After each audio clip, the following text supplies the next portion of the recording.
Êxodo capítulo 5, versículos 1 a 14.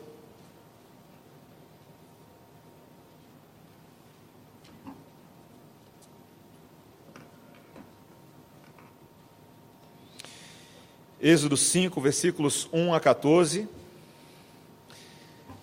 Estudando a vida de Moisés e do povo de Deus na sua interação na terra do Egito.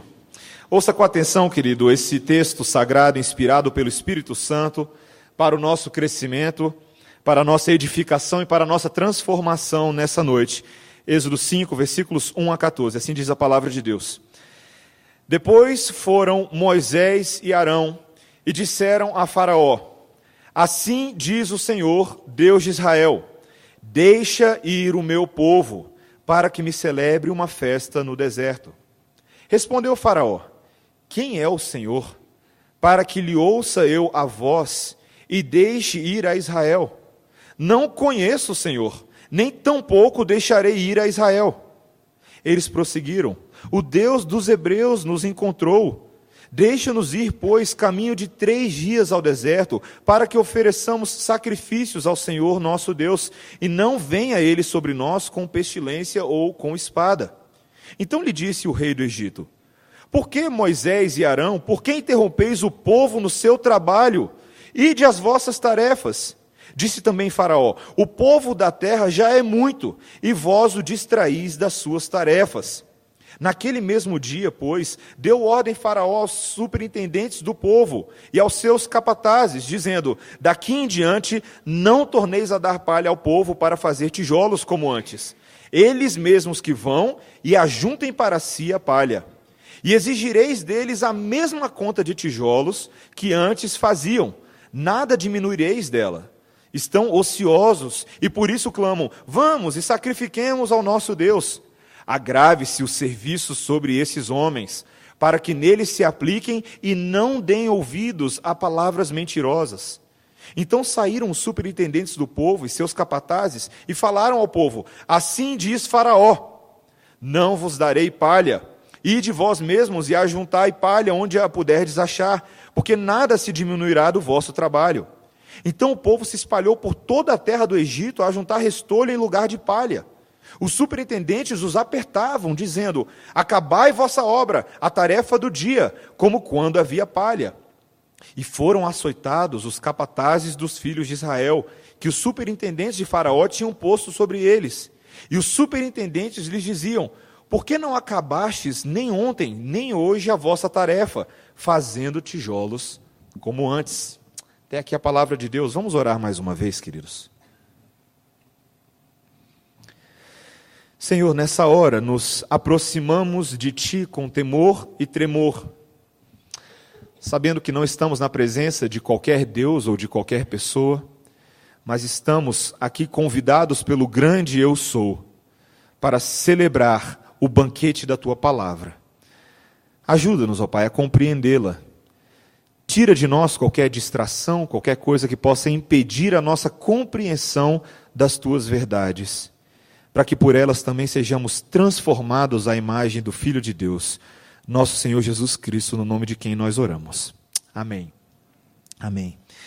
Irmãos, aproveitando o ensejo das notícias sobre imigrações que nós temos visto nessas semanas, fotos, vídeos, a mídia noticiando o que está acontecendo no Oriente Médio, eu fiquei pensando um pouquinho sobre minha experiência com conferências missionárias no passado, e eu lembrei que na minha antiga igreja, eu vinha conhecer o trabalho de um grupo chamado Portas Abertas. Talvez você já tenha ouvido falar da Missão Portas Abertas.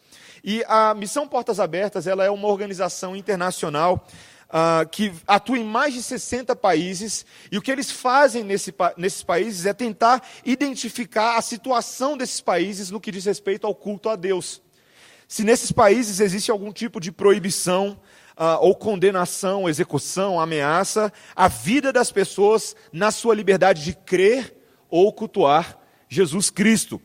E um dos grandes objetivos da Missão Portas Abertas é fazer uma classificação de perseguição religiosa desses países, onde eles fazem um questionário e uma análise de cada um desses países, tentando identificar que tipo de ameaças e pressões e até violência acontece, né, em cada um desses países.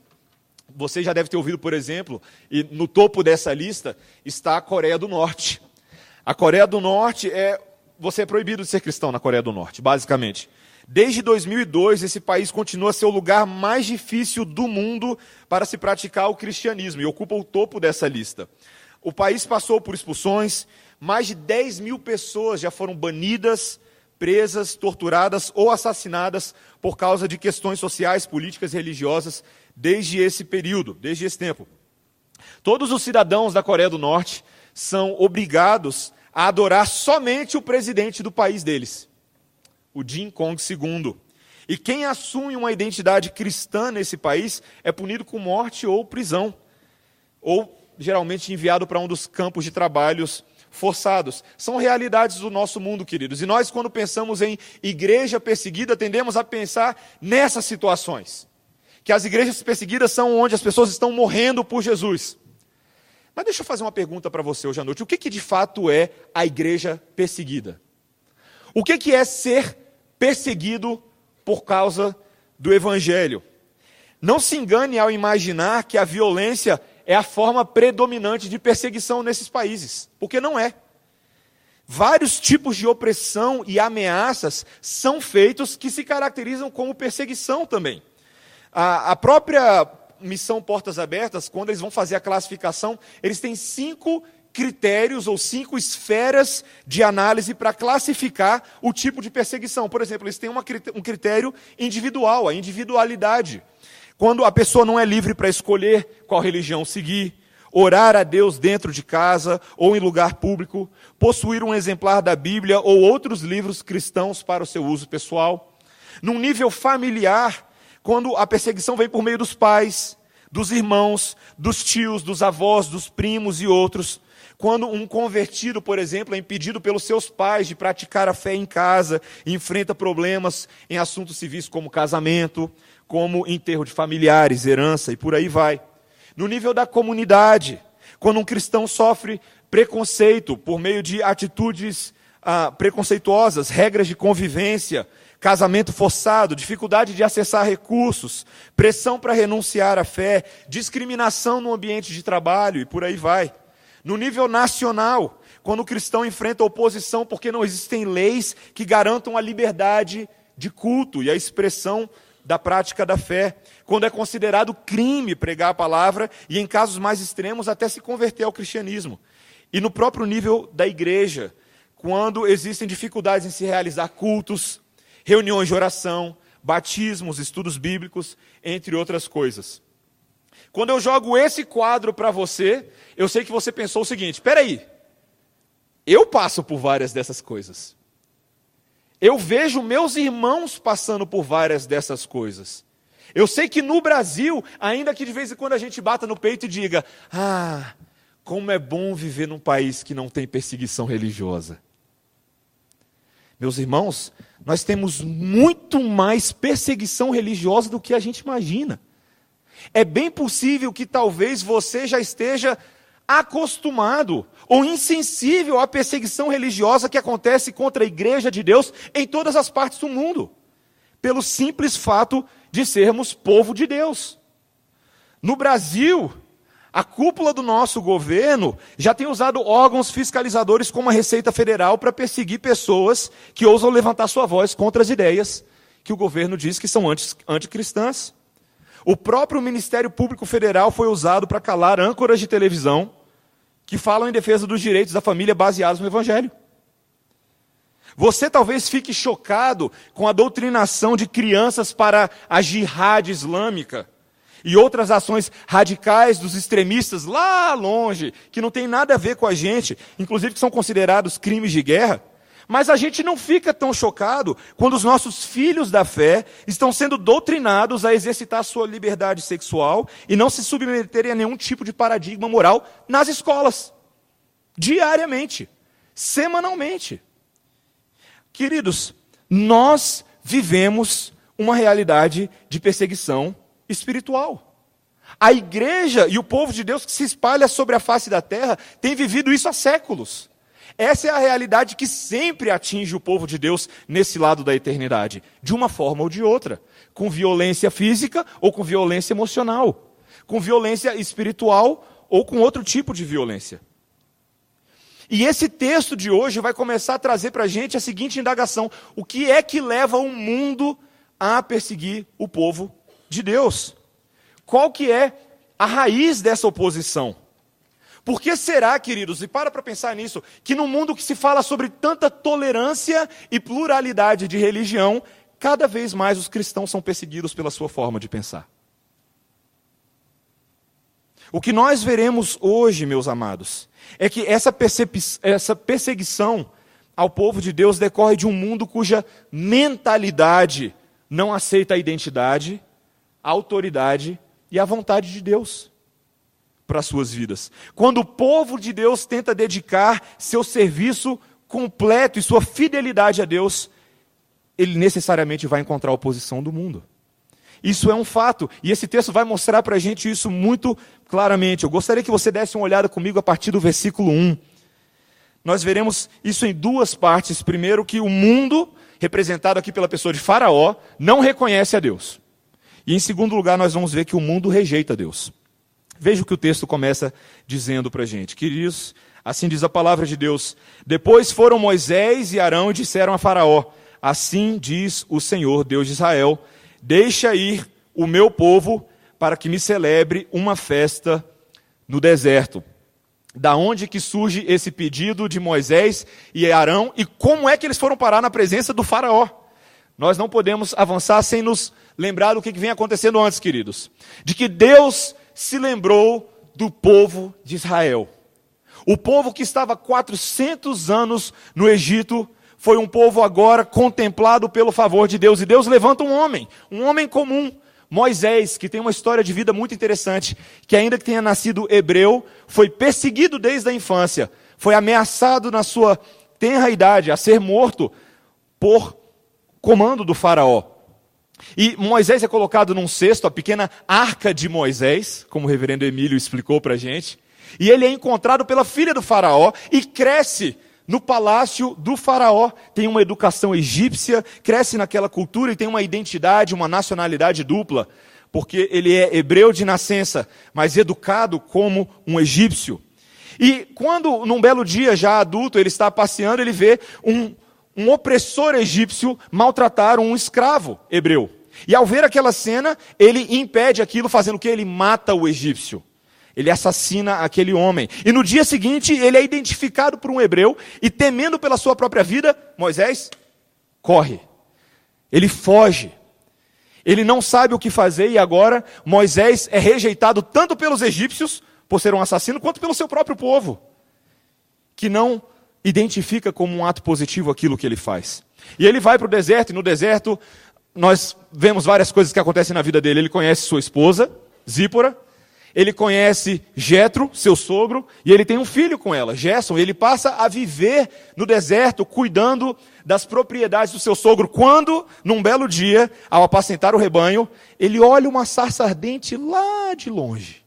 Uma sarça que não se consome. Quando ele se aproxima, ele vê que o próprio Deus está ali. O mensageiro do Senhor que se comunica com ele, se apresenta dizendo que era o Deus dos seus pais. O Deus de Abraão, o Deus de Isaac e o Deus de Jacó. Pensa no tamanho da revelação. O grande eu sou se revela ao pequeno Moisés. E o grande eu sou tem uma ordem para ele. Sabe do Egito, o Egito de onde você acabou de correr?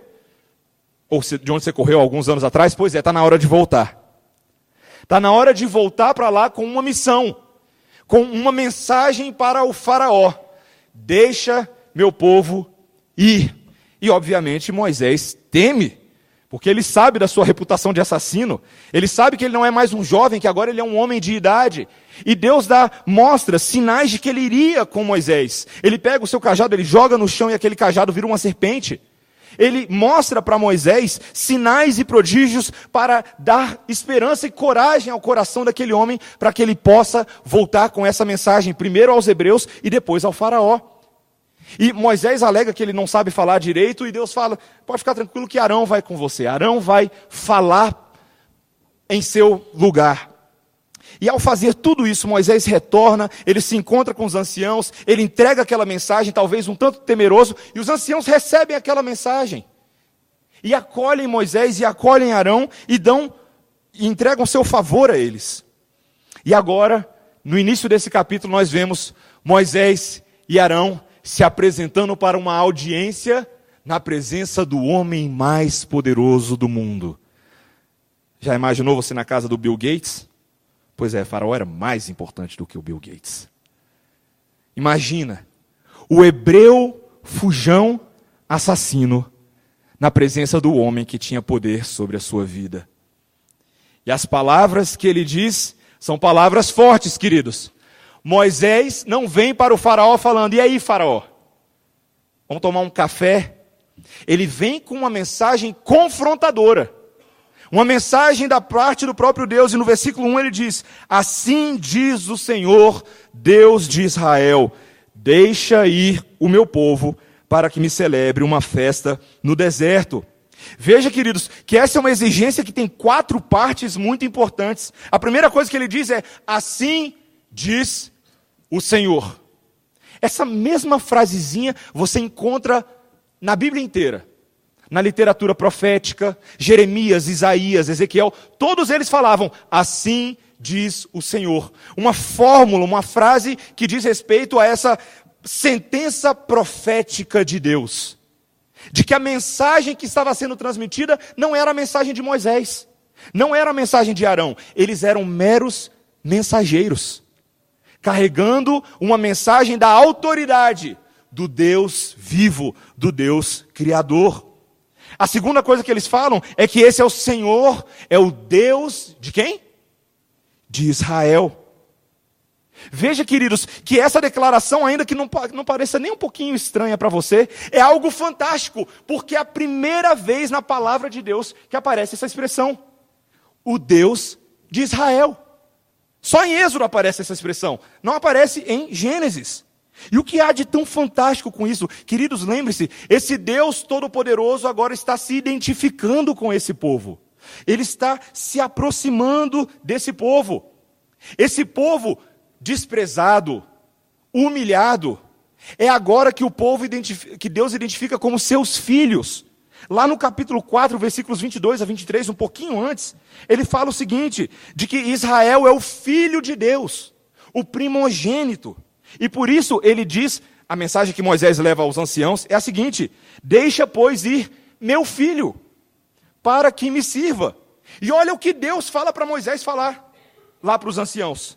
Se me recusares deixá-lo ir, eis que eu matarei o teu filho. Queridos, Deus se apresenta como pai do povo de Israel.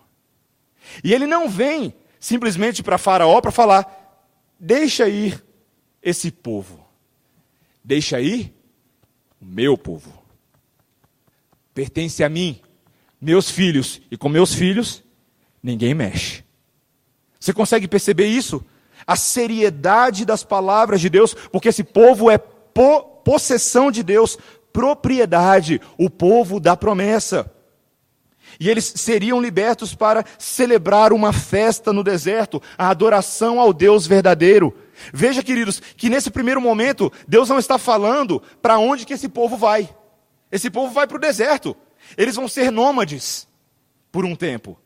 Mas não importa. Ainda que não haja uma revelação completa da terra da promessa, eles estarão com Deus. E onde Deus está, queridos, é o lugar onde nós queremos estar. Não importa se é no deserto, não importa se já é na terra prometida, Deus estava chamando esse povo para si, para que eles o adorassem. E como é que foi que Faraó reagiu? Ele ouve esses 2 hebreuzinhos falando que Deus mandou o povo ir embora. E quais são as palavras de Faraó? Claro! Vamos embora! Como que eu não pensei nisso antes, Moisés? É verdade, eu estava aqui, você não sabia o que fazer com esse povo. Estava aí me dando trabalho, reclamando, diz que não ganha bem. Vai embora. Vai adorar o seu Deus. É assim, queridos, que Faraó reage. É assim, crianças, que Faraó reage? É? Acho que não, né? A resposta de Faraó, queridos, é uma resposta que vai entrar para os registros da história. Veja o que ele responde no versículo 2. Quem é o Senhor? Não conheço o Senhor. A resposta de Faraó, queridos, é uma resposta temática na Bíblia. Uma resposta que demonstra algo tremendo sobre a percepção de Faraó com relação a esse tal Senhor. Quem é o Senhor? A resposta dele, queridos, tem dois ângulos. Um é um ângulo de ignorância. Provavelmente Faraó de fato não conhecia o Senhor. Ele não sabia quem era o Deus desses escravos, o Deus dos hebreus. E essa ignorância de Faraó nós poderíamos assumir como legítima. Ele não sabe. Mas o problema é que essa não é exatamente a resposta de Faraó. Não é apenas uma resposta ignorante, mas é uma resposta desafiadora. Quem é o Senhor? Quem é esse Deus dos hebreus? Faraó zomba de Deus, queridos. Ele avalia a grandeza desse tal Deus com base na grandeza desse tal povo de Israel. Eles não são nada. Ah, é o Deus desse povinho? Ah, é dele que você está falando? Esse Deus dos escravos? Belo trabalho ele está fazendo em proteger os escravos. Esse Deus não tem poder nenhum sobre esses escravos. Nós precisamos lembrar, queridos, que Faraó não era apenas um homem poderoso, mas o Faraó era visto pelos egípcios como uma pessoa divina. Ele era alguém que era considerado Deus, ele mesmo. Um comentarista chamado Maier, no comentário devocional de Êxodo, ele fala o seguinte: é necessário uma ousadia fora do comum para enfrentar o representante de uma longa linhagem de reis que haviam sido ensinados a considerar-se representantes diretos dos deuses, iguais a eles. Os faraós estavam acostumados a receber títulos e honrarias divinas e a agir como déspotas irresponsáveis. Sua vontade era indiscutível e todo mundo ao seu redor parecia existir pelo único motivo de lhes servir em sua grandeza. Faraó era Deus. Quem é o Senhor? Eu não sei, eu sei quem eu sou. Eu sou Deus dessa terra. Eu mando aqui. E ao falar que existe um outro Deus, com uma outra ordem diferente da ordem do egípcio, Faraó vê isso como uma ameaça, como um desafio. Lembre-se que Faraó agora tem a sua soberania estremecida por causa desses dois hebreus petulantes que vêm aqui falar. Não vem falar coisa com coisa. Meus queridos, esse é um dos grandes pecados do coração do homem. Lembre-se das formas em que os fariseus desafiavam Jesus. Quando eles ouviam Jesus proclamando as coisas que ele falava, eles se sentiam ameaçados. Eles sentiam que Jesus desafiava diretamente a soberania deles, o poder deles, porque o coração do homem é assim. O coração do homem não gosta de saber que existe algo além de nós, maior do que a gente, que tem poder sobre nós, que pode nos dar ordens, que pode controlar a nossa vida, que pode nos dizer o que fazer. E é por isso que Faraó fala essa frase emblemática. No versículo 2, ele diz: quem é o Senhor para que lhe ouça eu a voz e deixe ir a Israel? Veja que Faraó não apenas não reconhece a identidade de Deus, mas não reconhece a voz de Deus, a palavra de Deus. Eu não aceito a palavra desse Deus. Ela não me causa nenhum espanto. Queridos, é muito importante que nós vemos que esse padrão é o padrão do mundo de responder a Deus. Muitas vezes o mundo responde a Deus dessa forma. Por que eu tenho que crer na Bíblia? Eu não reconheço essa voz de Deus aí na Bíblia. Quem é Deus? Como o mundo não aceita essa verdade, de que Deus é Deus, ele não aceita as palavras desse Deus.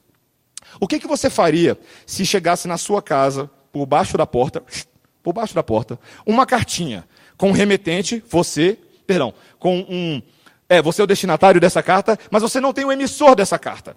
O que você faria? Você abre e fala assim, vou ler, vou saber o que é, né? E aí você começa a ler a carta. Você fala assim, a carta está escrito algo do tipo, tudo que estão falando a meu respeito é mentira. Na verdade, eu não morri. Eu estou escondido aqui num deserto do Texas. Assinado Michael Jackson. Se você soubesse que o Michael Jackson está vivo e escreveu uma carta para você, você daria atenção a essa carta. Não é verdade? Eu acho que sim.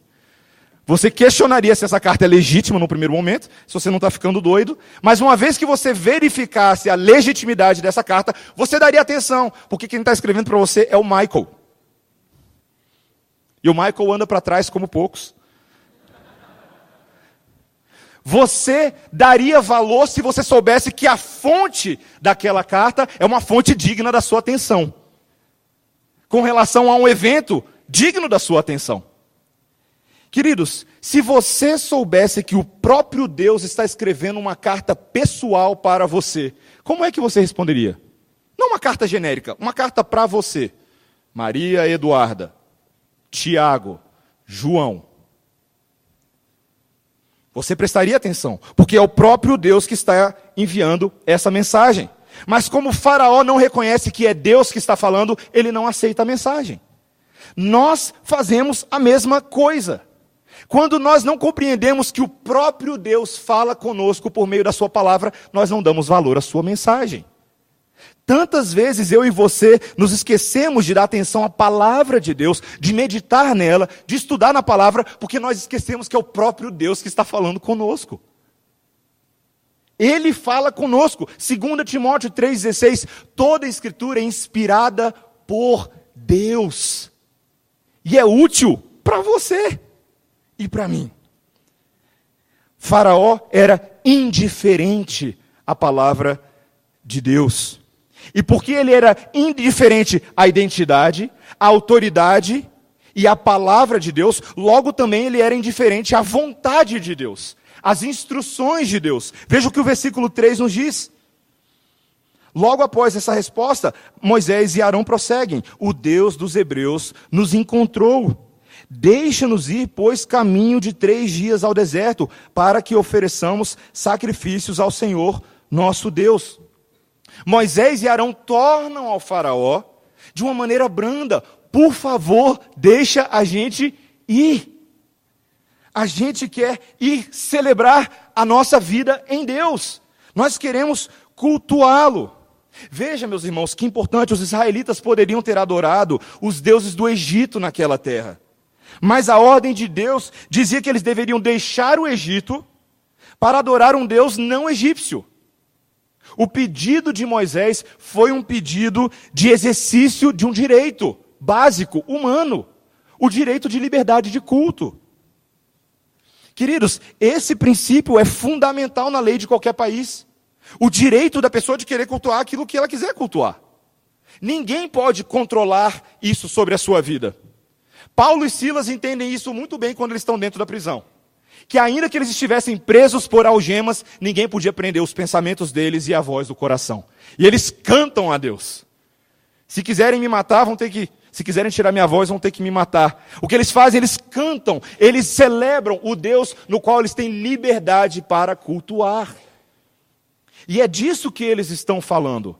E é por isso que nós lutamos tanto para que no nosso país nós tenhamos liberdade de culto. Para que nós, o povo de Deus, sejamos diretamente beneficiados por isso. Que nós possamos livremente nos reunir no hotel no domingo. Ou ter reunião de oração nas casas. Ou poder ler a Bíblia em voz alta no ambiente de trabalho. Nós queremos poder ter liberdade de culto para cultuar o verdadeiro Deus. Queridos, isso é algo fundamental, mas Faraó não tinha essa mentalidade. Ele queria privar o povo, inclusive, disso. Desse tipo de rebeldia contra os deuses egípcios. Veja que também o texto está nos mostrando algo muito interessante. Que essa parte está introduzindo outro aspecto da vida de adoração do povo de Deus. De que nós podemos sim ser dispensados do trabalho para adorar a Deus. Tantas vezes a gente tem uma mentalidade confusa da relação entre igreja e trabalho. Adoração e a vida profissional. Mas veja, queridos, que o princípio do dia do Senhor já está aqui. De que Deus quer que o seu povo seja consagrado, separado para adorar.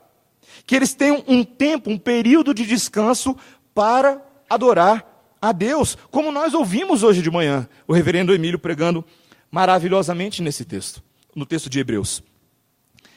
Mas é importante, queridos, nós vermos que essa não é a forma de pensar do mundo. O Matthew Henry, ele fala o seguinte sobre o faraó, olha que interessante, ele fala assim: observe que são os filhos do orgulho aqueles que são os filhos da desobediência. Os homens orgulhosos se julgam bons demais para curvar-se até mesmo ao próprio Deus e não se deixam controlar. Aqui está o âmago da controvérsia humana. Deus deve governar, mas o homem não deseja ser governado. A minha vontade será feita, diz Deus, mas eu farei a minha própria vontade, diz o pecador. É assim que funciona no nosso mundo, queridos. Quando você fala da palavra de Deus para alguém, e muitas vezes essa pessoa rejeita sem dar nenhum motivo, é porque lá no fundo do coração dela, ela não quer ser controlada pela ideia de ninguém. Ela não quer um Deus que diga para ela que ela deve ser santa. Um Deus que diga para ela que ela é pecadora, que ela não é boa. Um Deus que diga para ela que ela precisa de conserto, ela precisa de salvação. Um Deus que diz para ela que ela está debaixo de ira, se ela não mudar de vida. Ninguém quer isso. O homem natural luta contra essas coisas. E Faraó está vocalizando a voz do homem pecador. Ele está verbalizando essas ideias ao se recusar deixar o povo ir. E nós vemos aqui não só essa falta de reconhecimento, mas também essa cegueira de Faraó. Veja que o Faraó não compreende a natureza dos sacrifícios que o povo quer oferecer a Deus. Um comentarista ele diz que assim, os egípcios consideravam como sagrado o leão, o boi, o carneiro, o lobo, o cão, o gato, o abutre, o falcão, o hipopótamo, o crocodilo, a cobra, o golfinho. E a ideia de um Deus que quer sacrificar essas coisas é anti-Egito. A ideia de um Deus cuja forma de culto confronta a forma dos egípcios é contraditória com a aceitação deles. Um dos grandes mitos da nossa sociedade hoje em dia é de que todo mundo tem direito a ter a sua própria liberdade de escolha religiosa. No papel parece bonito, pluralismo religioso. Nós queremos uma nação em que todos tenham igual oportunidade de exercer a sua fé livremente, abertamente. Deixa eu perguntar para você, será que isso é realmente possível? Será que é realmente possível um homem que crê que a vontade de Deus para a vida dele é arremessar um avião contra um prédio? Será que é plenamente possível ele exercer a sua forma de religião? Essa é a forma dele. A forma dos cristãos é uma forma que diz que Jesus disse: eu sou o caminho, a verdade e a vida. Ninguém vem ao Pai se não for por mim. É exclusiva. Será que você pode exercer plenamente a sua religião? Pensando assim de maneira tão exclusiva? Veja, queridos, que o mito da pluralidade religiosa não se sustenta. Alguém vai ter que ceder. Alguém vai ter que ceder. Numa sociedade em que todas as ideias são válidas, em que tudo é possível ser levado às últimas consequências, o único resultado é a implosão. É insustentável. É impossível. Ou você serve o Egito, ou você serve a Deus. Não tem como servir as duas coisas. Não tem como adicionar Deus na lista de deuses egípcios. A gente tem Ra, ele fala aqui, Anem, Osíris, e a gente tem Yahvé também, só para completar o pacote. Não dá para fazer isso, queridos. Deus quer exclusividade. Deus merece ser adorado de forma exclusiva. Por quê? Porque Ele é o único Deus. Ele é o único Senhor. Ele é o único Criador e ele não pode ser comparado a nenhum dos outros deuses. E assim Faraó, na sua forma de pensar, pensa que o povo está inventando uma mentira. Não, isso aí é papo desse povo. Na verdade, eles estão querendo matar trabalho. Eles são folgados, preguiçosos. Veja o que o Faraó fala para Moisés e Arão no versículo 4. Então lhe disse o rei do Egito: por que Moisés e Arão, por que interrompeis o povo no seu trabalho? Ide às vossas tarefas. Disse também Faraó: o povo da terra já é muito, e vós os distraís das suas tarefas. Na verdade, Faraó pensa que essa ideia desses hebreus é mentira. Eles estão querendo um atestado médico extra para não ter que vir amanhã. Eles estão dando um jeitinho de arrumar um feriado nacional que eu ainda não sei, para eles não terem que trabalhar. Essa é a forma de pensar do Faraó, e ele acha que isso é uma grande mentira. Veja o versículo 9. Agrave-se o serviço sobre esses homens, para que neles se apliquem e não deem ouvidos a palavras mentirosas. O problema, queridos, do povo que rejeita Deus, rejeita a voz de Deus, rejeita a palavra de Deus, é porque esse povo acha que isso é tudo mentira. Conversa para boi dormir. Não é à toa que tantas pessoas que nunca leram a Bíblia, quando entram num debate com você, falam: como é que você acredita nessas fábulas? E aí você pergunta para ele: você já leu a Bíblia antes? Aí a pessoa: ele nunca leu a Bíblia, mas ele acha que é tudo mentira. Ele acha que é tudo inventado para aprisionar você, dogmatizar você, e você não ter oportunidade de pensar por si próprio. Não é o que falam? Não é essa a mensagem do mundo? De que essa forma de pensar da palavra de Deus é uma forma que nos escraviza, mas Deus está falando que é a forma que liberta. Essa é a forma que de fato traz liberdade. E o coração de Faraó deixa muito claro que ele não vê nenhum propósito nisso. Na verdade, queridos, Faraó é pragmático. Faraó vê que ele está perdendo o seu lucro, que ele está perdendo a sua oportunidade de lucrar em cima desses hebreus. Bota esse povo para trabalhar.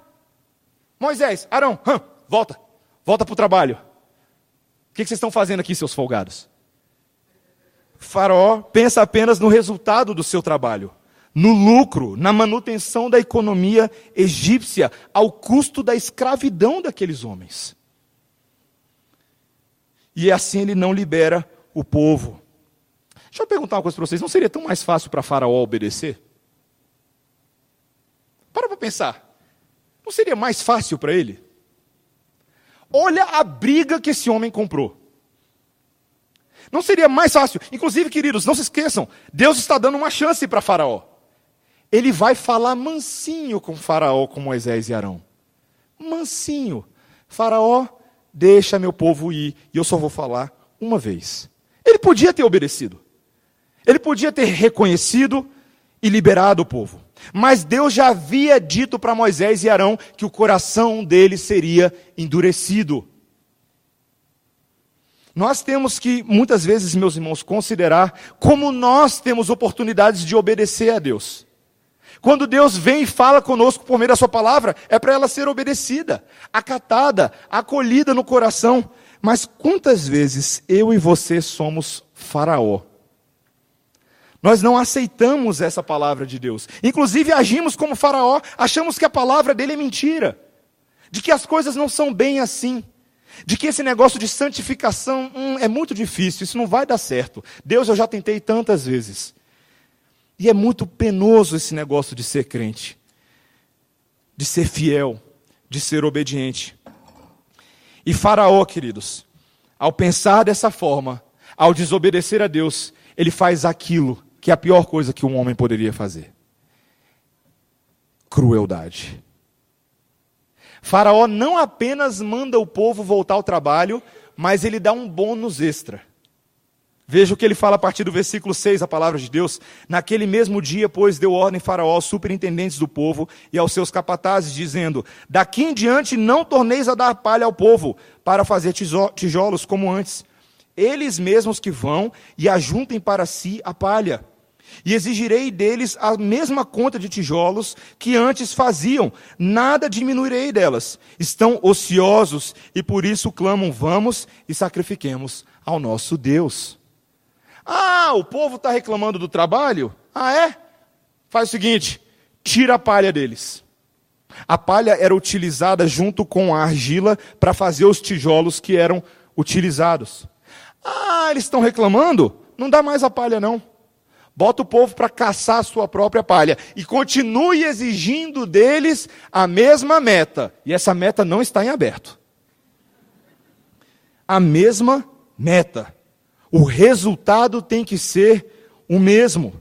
Versículo 10. Então saíram os superintendentes do povo e seus capatazes e falaram ao povo, assim diz Faraó, não vos darei palha, e de vós mesmos e ajuntai palha onde a puderdes achar, porque nada se diminuirá do vosso trabalho. Então o povo se espalhou por toda a terra do Egito e a ajuntar restolho em lugar de palha. Meus irmãos, achar palha não é assim tão fácil quando você pensa. E agora eles se viram para tentar suprir essa necessidade, trabalhando de maneira forçada. E os superintendentes apertavam eles dizendo, cadê o tijolo? Cadê o resultado? E o fardo aumentava cada dia mais, e as chicotadas aumentavam, e a pressão aumentava. E esse Deus de Israel não está fazendo nada.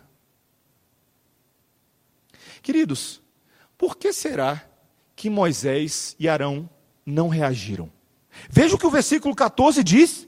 Foram açoitados os capatazes do filho de Israel, que os superintendentes de Faraó tinham posto sobre eles. Queridos, a pressão era muito grande. Mas você não vê uma reação desvairada de Moisés e Arão. Eles não passam simplesmente agora a fazer leis, gritar com Faraó, reagir, não faça isso. Fazer políticas públicas para a defesa das minorias hebraicas. Eles não fazem isso. Por que que eles se calam nesse momento e se sujeitam? Por que que o povo de Deus, e essa pergunta eu sei que você se faz quando você assiste televisão, por que que o povo de Deus não pega em pau, não pega em pedra e vai para a briga na rua? Por quê? Por que que o povo de Deus parece gado para o açougue? Por que que o povo de Deus parece tão tapado? Por que que o povo de Deus parece tão passivo? Você já se fez essa pergunta? Por que que nós não reagimos com a mesma violência que é impetrada contra nós? Por quê? Por quê? Queridos, havia algo na vida de Moisés e Arão que fazia toda a diferença. Havia um conhecimento que eles possuíam que fazia toda a diferença nessa situação. Eles sabiam que Deus iria fazer algo. Vou repetir para você porque talvez você não tenha ouvido. Eles sabiam que Deus iria fazer algo. Deus havia prometido para Moisés. Deus havia prometido que no seu próprio tempo, ele forçaria a saída do povo do Egito. E nesse sentido, queridos, há um ensinamento maravilhoso para nós, que nós devemos aprender a confiar na provisão e no tempo de Deus. Moisés, aquele homem do passado fugitivo, era um homem que resolvia as coisas com as suas próprias mãos.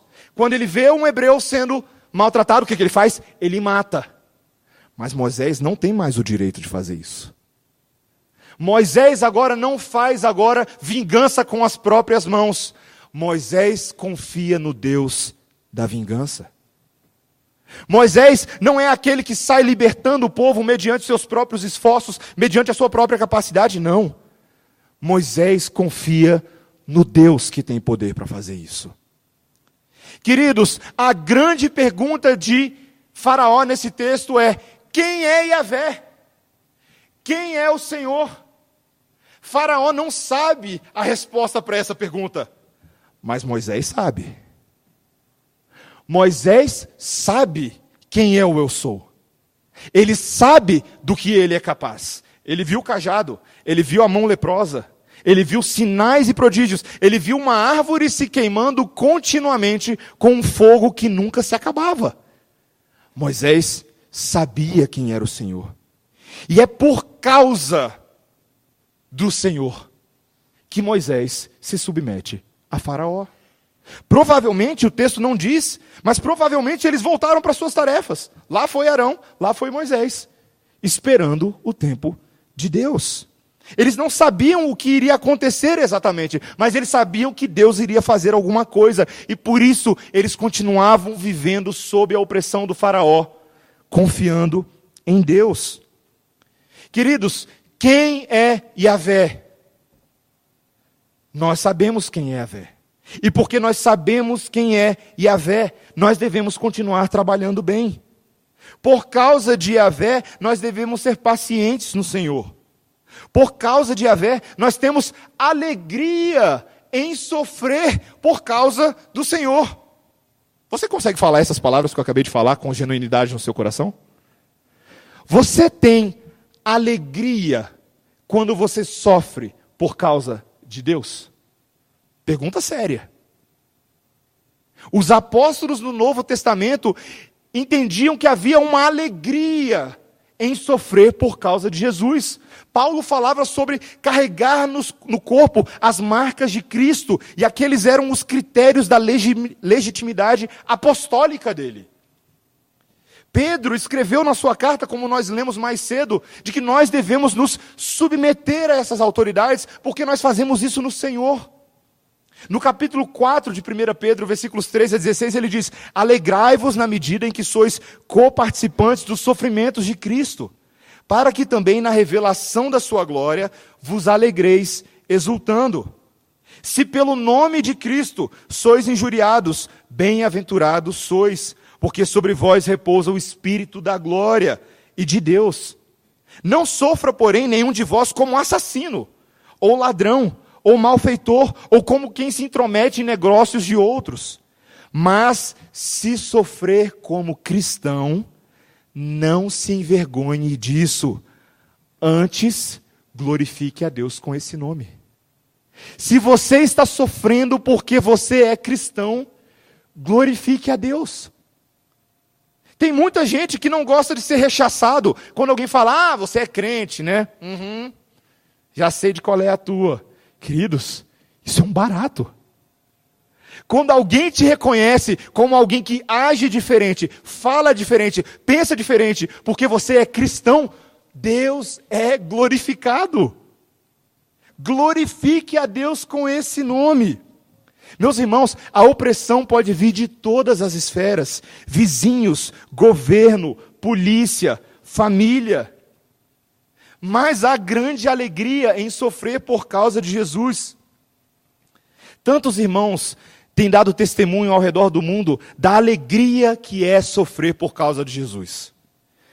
Essa semana agora, meu tio por adesão, Ronaldo Lidório, acaba de voltar de viagem, ele conta um monte de coisa, das coisas que ele ouve, do povo que passa por miséria, opressão e perseguição, e o recebe com um grande sorriso no rosto quando lembra que ele é crente, quando reconhece que ele é crente.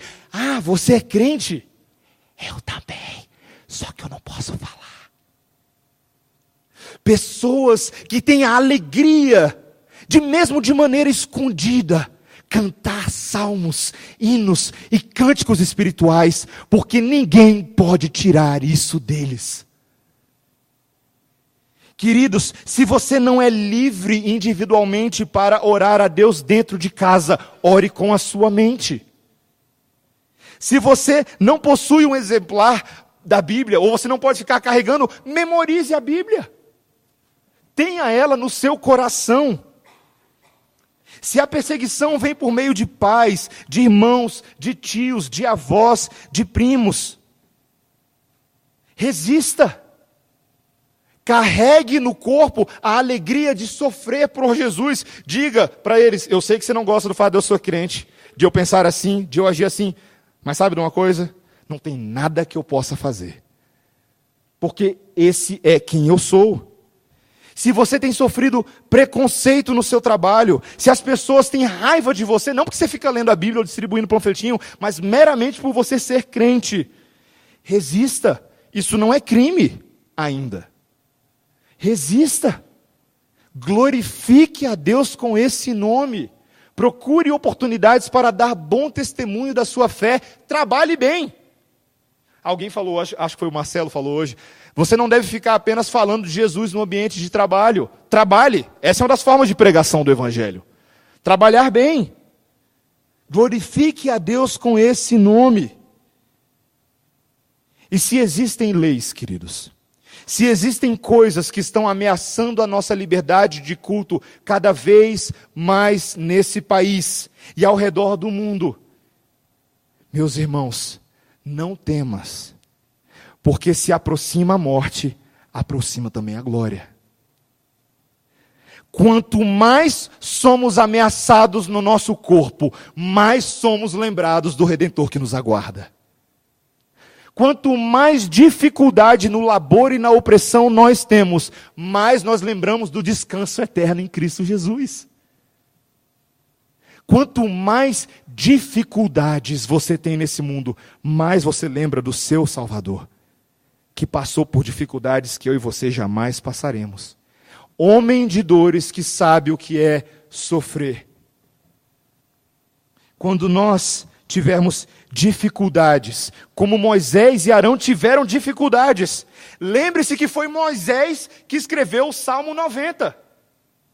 E no Salmo 90 ele diz: Senhor, tu tens sido o nosso refúgio de geração em geração. No verso 11 ele diz: quem conhece o poder da tua ira e a tua cólera segundo o temor que te é devido? Volta-te, Senhor, até quando? Tem compaixão dos teus servos. Sacia-nos de manhã com a tua benignidade, para que cantemos de júbilo e nos alegremos todos os dias. Alegra-nos por tantos dias quanto nos tem afligido, por tantos anos quantos suportamos adversidade. E no último e glorioso versículo, Salmo 90, no versículo 17, ele diz o seguinte, preste atenção: seja sobre nós a graça do Senhor, nosso Deus, confirma sobre nós as obras das nossas mãos. Sim, confirma as obras das nossas mãos. Só um homem que adora um Deus que é maior do que Faraó pode dizer isso. Só um homem que entende que a vida dele não está nas mãos de Faraó, mas está nas mãos de Deus, pode dizer isso. Essa é a sua perspectiva de vida, meu irmão. Essa é a sua esperança. A nossa esperança está num Deus que foi perseguido em nosso lugar. Num Deus, o novo Israel, Cristo Jesus, sendo tentado no deserto por 40 dias, em nosso lugar. Um homem que foi tentado em todas as coisas, em nosso lugar. Um homem que viu a esperança que estava posta diante dele, em nosso lugar. Quem é Yahvé? Jesus Cristo de Nazaré. Vamos orar. Obrigado, Senhor, pela Tua palavra, que nos lembra que ainda que vivamos num mundo de opressão, num mundo em que o Faraó pesa sua mão sobre nós, o Egito ao nosso redor labuta constantemente contra o povo de Deus, nós confiamos em Yahvé. Nós confiamos no grande eu sou. Nós confiamos no Deus que tem sido nosso refúgio. E eu te peço, Deus, que hoje o Senhor restaure a esperança no coração do teu povo. Que nós sejamos levados a contemplar não as agruras e os chicotes dos superintendentes de Faraó, mas que vejamos a ressurreição e o descanso. Que tenhamos os olhos postos e fitos no autor e consumador da nossa fé, que não trocou a sua alegria, ou que trocou a sua alegria pela perseguição e a agrura da cruz do Calvário, para que nós fôssemos verdadeiramente libertos do Egito, da escravidão do pecado, que nós pudéssemos celebrar a Deus, ainda que no deserto dessa vida. Ajuda-nos, ó Pai, a termos uma perspectiva eterna deste mundo, para que não sejamos desanimados. Em nome de Jesus. Amém, Senhor. Amém.